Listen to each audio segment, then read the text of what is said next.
lang kasi ngayong pandemya na walang inaasahan kundi kami mga nurses at mga healthcare workers, nagagawa pa nilang lukuhin. Masyado nyo na kami sinasakal!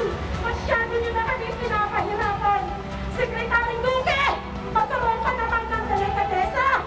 Bumaba ka na dyan!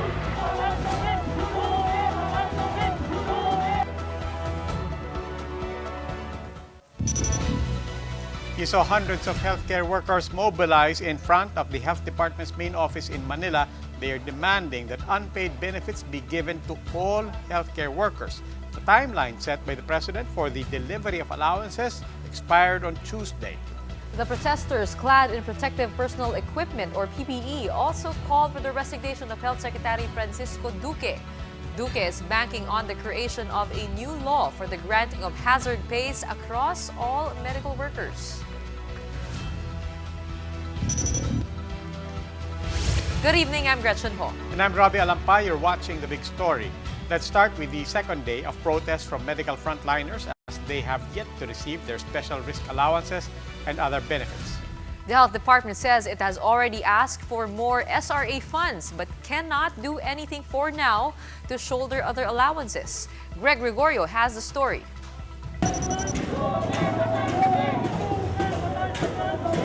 About 500 medical frontliners from several public and private hospitals staged a protest in front of the Health Department's central office in Manila. They're demanding for their special risk allowance, whose 10-day deadline had already expired. The DOH said it had already downloaded 311 million pesos to its regional offices for 20,000 workers. But it was only for 20,000 workers. It doesn't cover transportation and accommodation allowances, as well as active hazard duty pay and meals. That's why COVID ward nurse Nico found his SRA of 6 months still lacking. Kami lumalaban kami kahit sa gitna ng pandemya, buhay namin nakataya. Ang gusto lang po namin, ibigay nila yung nararapat sa amin para kami nakikilimos. For Christy of the SRAs Memorial Medical Center, the billions of deficiencies that the Commission on Audit had flagged is already telling enough. Tayo ba ay hindi nakakalam? Tayo po ba ay mga bobo na hindi natin nalalaman ang numerical na 11.9 billion pesos? Undersecretary Leopoldo Vega claimed that the COA flagged 11.9 billion peso deficiency has already been obligated.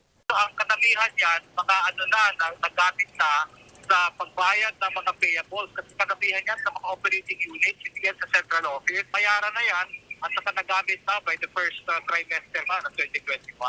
Vega said they've asked the Budget Department for an additional 200 million pesos for 17,000 healthcare workers. But this will still not cover other benefits, noting that there are no more funds left. In Congress, Health Secretary Francisco Duque appealed for a new law that will grant SRAs across the board. So this is the contentious issue. Now, the interpretation cannot be left to the head of the agency because it is a law. It is only by way of legislation that this can be amended. Duque is banking on a Bayanihan 3 to fund the said benefit, but the measure is still hanging in the balance. For News 5, Greg Gregorio, we are One News.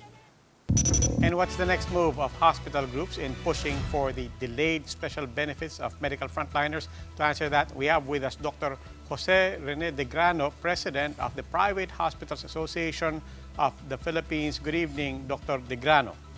Good evening, Robbie and Gretchen, and to all the viewers. Yeah. Sir, more than 100,000 pa po have yet to receive their SRAs, if we're receiving that correctly. But ano po ang options ngayon? Nag-lapse na po ang deadline, wala pa rin po, hindi pa po nakukuha ng karamihan. What are the next options for healthcare workers? Right now, I think na-download na naman ito sa mga regional offices and the provincial offices. You know, there is the problem here is bureaucracy, They have to pass through the different accounting and auditing processes. That's why medyo nadidelay ng konti. But I think the money is already there. It's just for release later on within the week or maybe next week. Yun po. But in the meantime pa, whether it's existing bureaucracy dealing with existing funds or additional funds na kakailanganin pa, apart from the bureaucracy, Health Secretary Francisco Duque saying baka kailangan pa natin ng batas. But as we can see, nauubos na po ang PC ng mga HCW natin. How much longer can they wait and what is the morale right now among healthcare workers?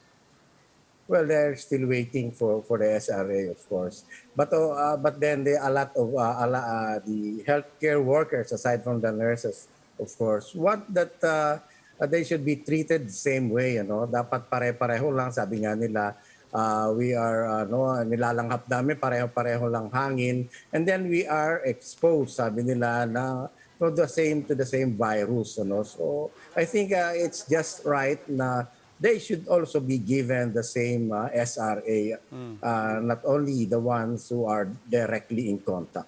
In the meantime po, I think the public understands the frustration and the dismay of our frontliners. Pero on the other hand, they're also worried and they're also hearing, they're looking at these protests. Largely, it's been symbolic in terms of size.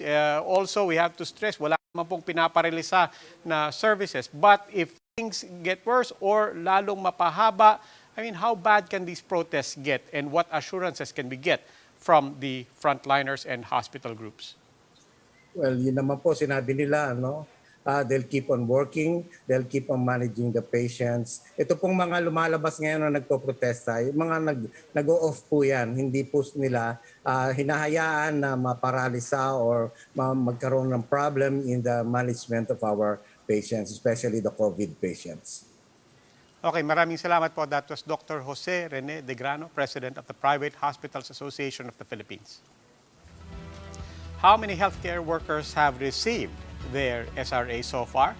Tonight's big number, 399,325. That is the number of frontline healthcare workers who have been given their SRAs as of August 26, almost 400,000 according to the Health Department.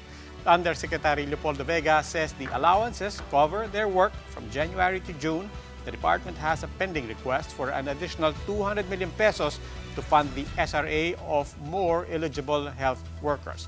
There's a total of 1.8 million health workers in the Philippines, but only those directly attending to COVID patients are eligible.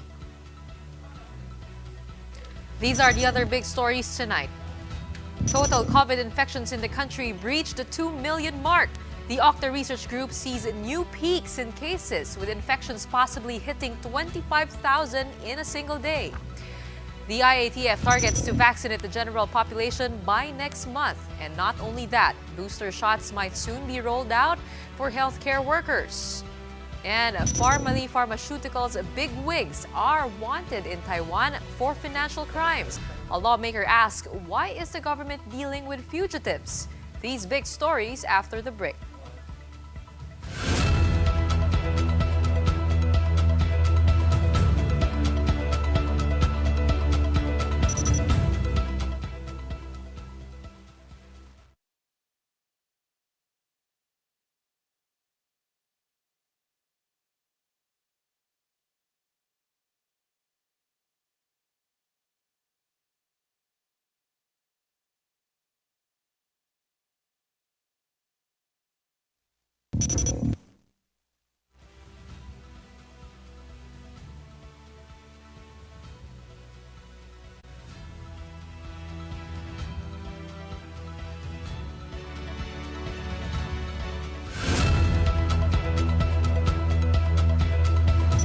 Good evening. You're still watching The Big Story. I'm Robbie Alampay. And I'm Gretchen Ho.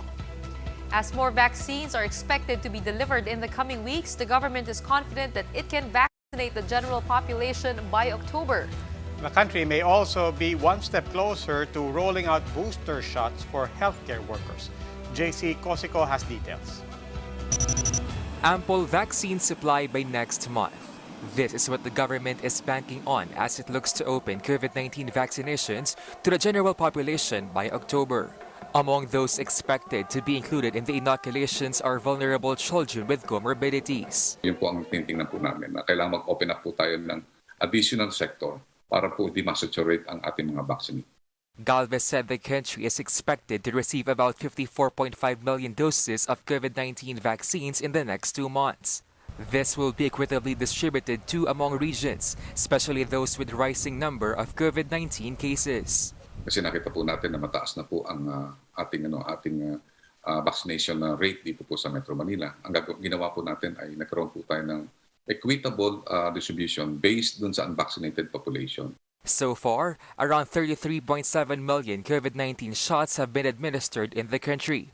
Of this number, 19.7 million have received their first doses, while about 14 million have been fully vaccinated. As for booster shots, Galvez says they are still waiting guidance from vaccine experts and the World Health Organization.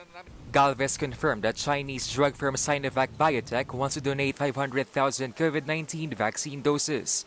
This will be administered as booster shots for health workers in the country. Sa akin, wala naman po problema. Ang inano ko nga rin po na kung if I'm the one that will be asked, kailangan bigyan natin talaga ng full protection ng ating mga healthcare workers. Although there are doubts on the efficacy of the Sinovac vaccine, especially against the Delta variant, Galvez maintained there is still no official report from the experts. Wala pong pronouncement na ganun ang ating mga expert. At sa ngayon po, sinasabi po na wala po talagang tayong mga data. At yung tatawag natin ay yung waning effect ng different vaccine. The government has already allotted funds for the future purchase of booster shots in the proposed 2022 budget. For News 5, JC Cosico, we are One News. While officials are striving to boost vaccine supply in the Philippines, turns out vaccine donations are also being set aside for Myanmar, an ASEAN neighbor now facing political crisis on top of the pandemic. The question now is whether the aid will be given in kind or through monetary means. Mobile journalist Pamela Vasquez has this report.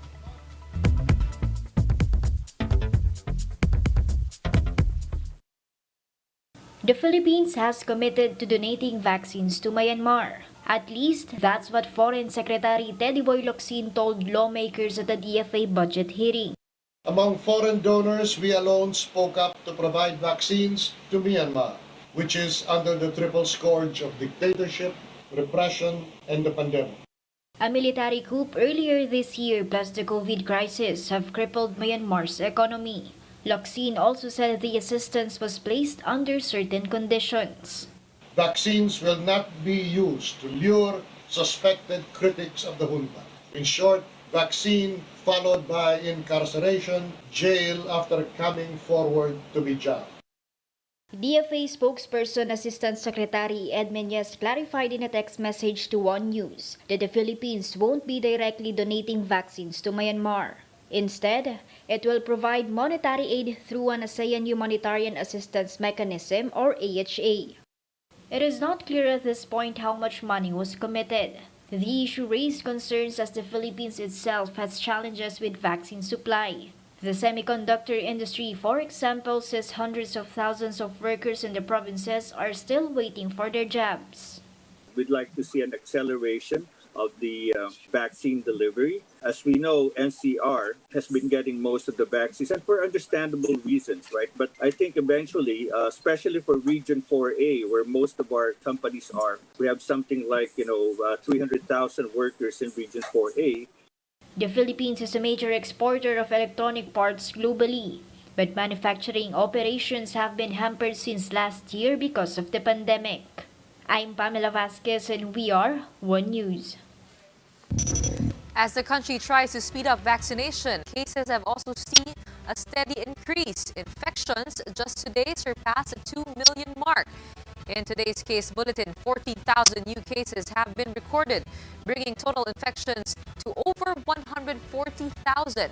Death toll has climbed to 33,000 after 86 more patients succumbed to the disease. Close to 19,000 individuals, meanwhile, have recovered, bringing the total recovery to 1.8 million.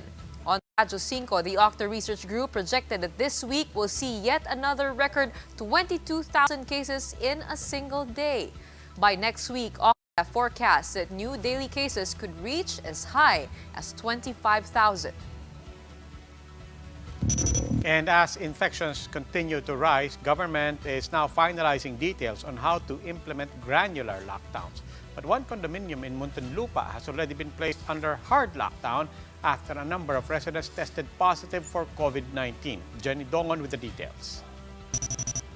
5 levels of this condominium in Muntinlupa have been on lockdown since Tuesday. It will be closed off for 15 days due to the alarming rate of COVID-19 transmission in the 20-story building. The Muntinlupa City Health Department says occupants of the lockdown floors are barred from leaving the rooms or roaming around the building. Even APORs or authorized person outside residence says are not spared.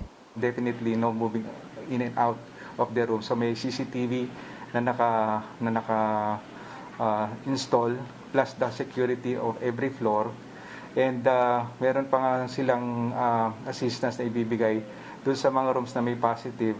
Talagang may bantay silang security provided by the management ng tower. There are building watchers per floor to assist with deliveries. City Health Officer Dr. Juancho Bunye said that out of 146 residents in the condominium, 6 took RT-PCR test last week. All came back positive. All 146 residents of the 5 identified floors are also set to undergo swab test.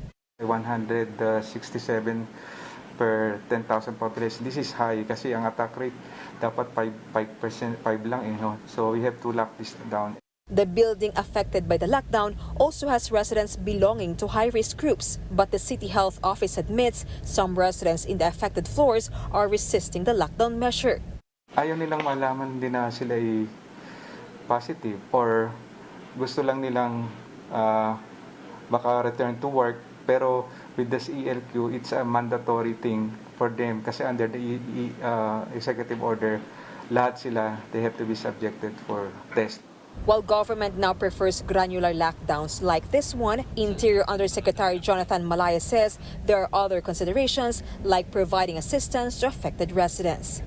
For final approval na po na meron pong augmentation na ibibigay ang national government kung sakasakali pong mag-i-impose ng granular lockdown ang mga local government units.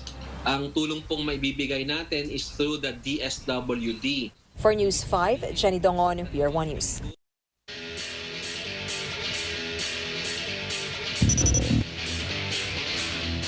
Now for the big story in sports. In the PBA, the TNT Tropang Giga, Terra Firma Jeep, and Magnolia Hotshots win in day 1 of the Philippine Cup's resumption. The Tropang Giga picked up where they left off after turning back the Blackwater bossing 96-76. TNT used a 37-point lead in the third quarter to blow out Blackwater and keep their record perfect at 4-0. In the second game, Terra Firma rallied from a double-digit deficit in the fourth quarter to stun San Miguel in overtime 110-104. Wami Chongson went for a career-high 28 points as Terra Firma notched their first win in the 2021 Philippine Cup. Lastly, it was Magnolia that came out on top against the Meralco Bolts. Calvin Abueva led the way with 17 points and 13 rebounds as the Hotshots moved to 5-0. Time for another quick break. When we return. From securities fraud to embezzlement, a senator reveals that Pharmally Pharmaceuticals executives are wanted in Taiwan for financial crimes. And the Philippines just kicked off the longest Christmas celebration in the world. Cignal and the Kapatid Network are more than happy to usher in the celebration. A look at our giant Christmas tree after the break.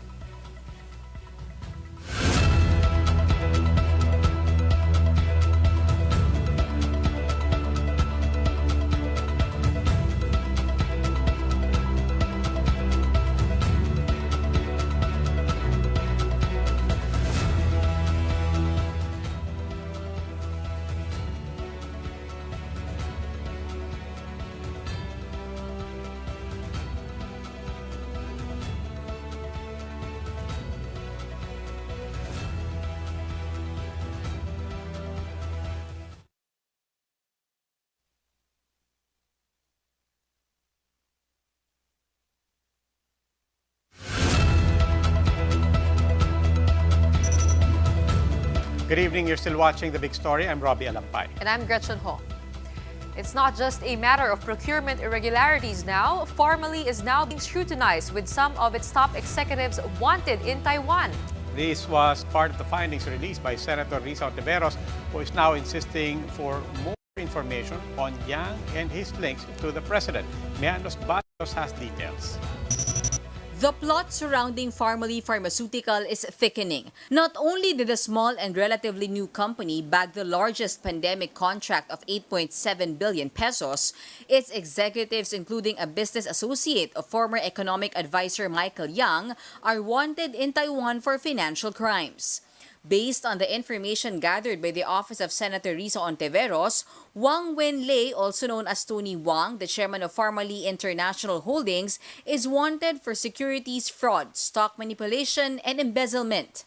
His son, Wang Tzu-yen, who is an incorporator of Pharmally Pharmaceutical Corp., is also wanted for stock manipulation. Taiwanese authorities are still tracking down the whereabouts of the two. Yang sits as chairman of Pharmally's local counterpart, Full Wind Group of Companies. Zeng Bingqiang, who is the chairman of the International Full Wind Group, is also wanted for stock manipulation. So, si Michael Yang pala na pinapakinggan di umano ni Presidente pagdating sa mga desisyon na dapat ay magbabangon sa ating ekonomiya ay kasabwat ng isang taong tinutugis ng mga otoridad sa ibang bansa. Senator Ontiveros now wants to know how an issue of this magnitude skipped the eyes of Philippine authorities. Despite the existing arrest warrants on its executives, the pharmaceutical company was still able to bag its most recent purchase order last June 2021. Imposible din na walang mataas na opisyal ng gobyerno ang nakakaalam sa totoong background nitong mga individual na ito. Ontiveros says it might be possible that Yang is either an investor for the company or the owner himself. Hindi siya foot soldier dito. Siya yung isa sa bigwigs, siya yung isa sa boss dito. No? So talagang dapat magpakita siya sa susunod na linggo. The past defended the awarding of the contract to Pharmally, saying Yang's position as an advisor had no bearing. Wala pong kinalaman ang mga personalidad. Ang tinignan, presyo at saka yung kwalidad. Ontiveros says President should at the very least explain his links to Yang. The camp of Michael Yang has been summoned for the next hearing of the Senate Blue Ribbon Committee on September 7. No confirmation yet on whether he will attend. Reporting for News 5, Mian Los Baños, we are One News. And here are the other big stories from around the world. U.S. President Joe Biden defiantly rejected criticism of his decision to stick to a deadline to pull out of Afghanistan. Biden took responsibility for the tumultuous evacuation, but he said it was the best available option. He called the pullout a success, noting that 90% of Americans who wanted to leave Afghanistan were able to do so.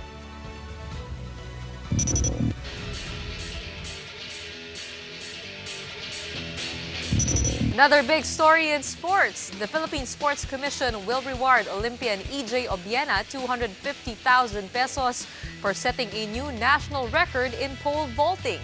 Obiena cleared 5.91 meters during the Paris Wanda Diamond League last week, eclipsing the old mark of 5.87 meters he registered in Poland last June. The reward will be granted after the Philippine Athletics Track and Field Association has officially certified Obiena's feat as a national mark. Meanwhile, Filipina golfer Yuka Saso continues her rise in women's golf as she reached a new career high in the latest world rankings. Saso, fresh off of performances in Scotland, rose 3 spots to now rank 6th in the world with 203.20 points. And Filipino boxing great and 1988 Seoul Olympics bronze medalist Leopoldo Cervantes has passed away at age 59. Cervantes brought home bronze in the men's light flyweight, which ended the country's 24-year medal drought. Cervantes was reported to be suffering from chronic obstructive pulmonary disease.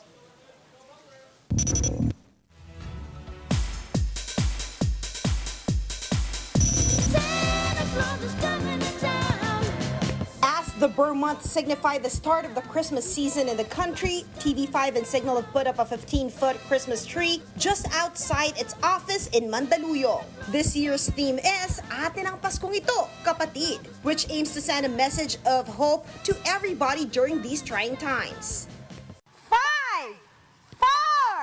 4, 3, 2, 1! Merry Christmas! Santa Claus is coming to town. Attending the tree lighting are President and CEO Robert P. Galang, Media 5 COO Dino M. Lorena, and other kapatid bosses. The lighting marks 115 days before the birth of Jesus. Alam naman natin ang Pilipino, pinakamasayahing tao sa buong mundo. At ang pag-celebrate ng Pasko natin ay napakahaba. Gawin na natin official. September 1 talaga ang start ng Christmas season. At ang mag-uumpisa ng Christmas season ay ang TV5. Galang hyped up the kapatids, saying they have a lot in store for them these Burr months. I assure everybody that this Christmas season, starting today, will be the merriest, the happiest, and the most joyful when you spend it with TV5.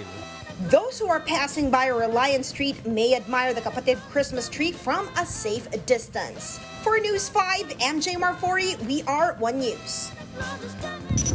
And we will stand by that theme. In fact, with the Philippines kicking off the longest Christmas celebration in the world, a Christmas-themed store in Manila opens its doors to everyone. Welcome to Christmas Factory in Sampaloc. The 3-story building is replete with colorful decors, Santa Claus figurines, and other holiday goodies. Although owner Joe Santos bears the past pandemic year has greatly affected her business, from a daily average of 150 customers, they are already lucky to have at least 10 for now. In any case, Joe remains optimistic that this year will be better. Every day, yung takot mo nandyan eh. Pero sa darating na Pasko, sana man lang maramdaman natin na andun pa rin ang Christmas, andun pa rin ang Panginoon para sa atin. Pag pumunta kayo sa store, hindi nyo kailangan bumili. Makita nyo lang itong store, mararamdaman nyo na yung kaligayahan na meron palang ganito pa rin. Ang sarap naman talaga sa puso ng Pasko. And it was nice seeing the big Christmas tree outside the studio. Oo nga, well, kagaya nga ng sinabi ni Tita, yun, diba? Para kay pa tayo nag-Burr months if we're not gonna be hopeful and optimistic. Tama, oo. By the way, yes? you like my tie? Parang pang-winner eh. Di ba? Pang-winner, di ba? Oo, yung Olympic tie yan. Galing Olympics yan. Pero linawin ko lang, pasalubong to, hindi to pamasko. Pero teka, alam mo kung anong mas winner pa? Ano? Kasi kanina, dumaan ako doon sa Christmas tree, nagpa-picture na ako, nag-post na ako sa IG. Oh. Inaantay ko yung sa'yo. May hashtag atin ang Pasko. Mauna ka muna, ilalike ko muna yun. Well, that wraps up today's big story. Catch us again tomorrow at 8 p.m. on Cignal Channels 8 and 250. Please like our Facebook page, One News. For more in-depth analysis, visit our webpage, onenews.ph. Mask on. Wash hands. And stay safe, Philippines. Magpabakuna po kayo. I'm Robbie Alampay. I'm Gretchen Ho, and we are One News. Have a good evening.